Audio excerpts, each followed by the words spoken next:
নড়াইল-২ আসনের সাবেক সংসদ সদস্য মাশরাফি বিন মুর্তজা এবং তার বাবা গোলাম মুর্তজা স্বপন সহ ২৯৫ জনের নাম উল্লেখ করে লোহাগড়া থানায় হামলা এবং মারপিটের অভিযোগে মামলা হয়েছে।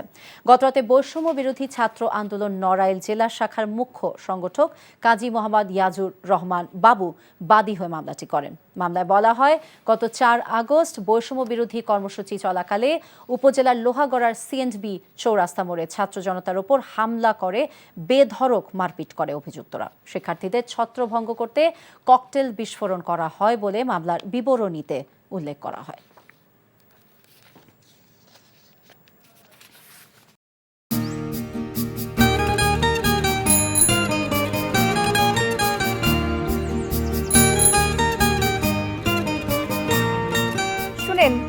পুরুষ মানুষ তো এভাবে ভয় পেলে চলে না, বুকে সাহস রাখতে হয়। যা বলবেন সোজা সাপটা বলবেন।